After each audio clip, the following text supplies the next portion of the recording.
কদমপুর নামে অনেক সুন্দর একটি গ্রাম ছিল।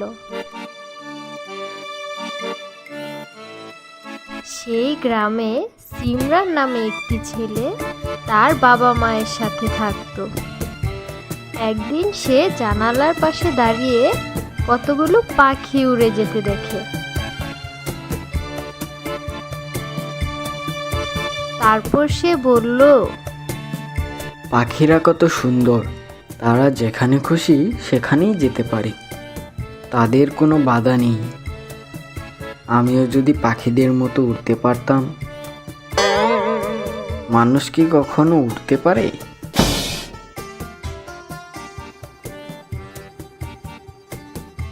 সিমরানের বাবা ঘরে একা একা বসেছিল।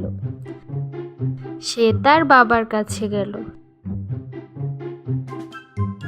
এবং তার বাবাকে জিজ্ঞেস করলো, আচ্ছা বাবা, বলো তো, মানুষ কি পাখিদের মতো উড়তে পারে? তুমি কি কখনো এমন কিছু শুনেছো? হঠাৎ এমন প্রশ্ন করলে যে, তুমি কি উঠতে চাও? হ্যাঁ বাবা, আমি পাখিদের মতো উড়তে চাই। না বাবা, কখনো মানুষ উঠতে পারে না, এটা শুধু রূপকথার গল্পেই আছে। এছাড়া মানুষ কখনো বাস্তবে উঠতে পারে না। তারপর সিমরান সেখান থেকে চলে গেল।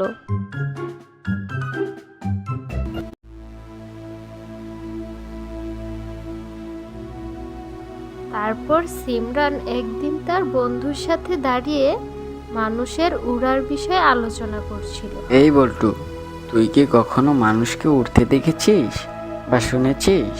তারপর বল্টু জোরে একটা হাসি দিয়ে বলল, আরে, তোর কি মাথা খারাপ নাকি রে? নাকি তোর মাথাটা গেছে? মানুষ কিভাবে উড়বে? এটা তো আমি তোর কাছ থেকেই প্রথম শুনলাম, আর আমি জীবনেও শুনিনি যে মানুষ উড়তে পারে। হাসালি রে সিমরান, হাসালি। শুনিসনি সেটা বল, মাথা খারাপ হওয়ার কি আছে এখানে? তারপর সিমরান সেখান থেকে রেগে চলে গেল। দেখ, কেউ তো বলতে পারছে না মানুষ কিভাবে উড়তে পারে। বলা তো দূরে থাক, কেউ তো শুনেইনি। থাক, কি আর করা যাবে, আমার মনে হয় আর ওরা হবে না। তারপর এটা বলে সে বাড়ির দিকে হাঁটতে লাগলো। হাঁটতে হাঁটতে সিমরান হঠাৎ করে দাঁড়িয়ে পড়ল। আরে, এটা কি? এটা তো একটা মাছ। মাছটি তো জীবিত আছে, কিন্তু এইভাবে ডাঙাই পড়ে আছে কেন? আর কিছুক্ষণ এইভাবে থাকলে তো মাছটি মারা যাবে। এটা বলে সিমরান মাছটি হাতে তুলে নিল। ইস, মাছটার কত কষ্ট হচ্ছে। এখন এই মাছটাকে আমি কি করি?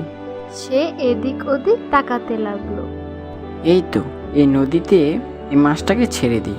এখানে মাছটাকে ছেড়ে দিলে মাছটি আবার সুস্থ হয়ে যাবে। এটা বলে সিমরান মাছটিকে নদীতে ছেড়ে দিল।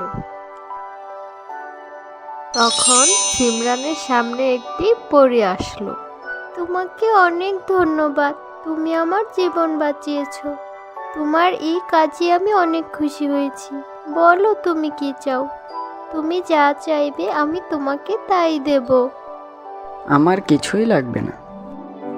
ভয় পেও না, আমি তোমার কোনো ক্ষতি করব না। তুমি যা চাও তাই দিব। বলো তুমি কি চাও? আমি যা চাই তুমি কি আমাকে তা সত্যিই দিবে? আমি পাখিদের মতো উড়তে চাই। তুমি কি আমাকে পাখিদের মতো উড়তে সাহায্য করবে? হ্যাঁ, অবশ্যই। তুমি কি উঠতে চাও? তাহলে এই নাও। পরী এটা বলার সাথে সাথে সিমরানের সামনে একজোড়া জুতা চলে আসলো। আর সিমরান অবাক হয়ে তাকিয়ে দেখতে লাগলো। তুমি এই জুতোর সাহায্যে উঠতে পারবে। যাও, এগুলো নিয়ে বাড়ি যাও। তারপর পরীটি চলে গেল। তারপর সিমরানও তার জুতোগুলো নিয়ে উড়ে উড়ে বাড়ি চলে গেল।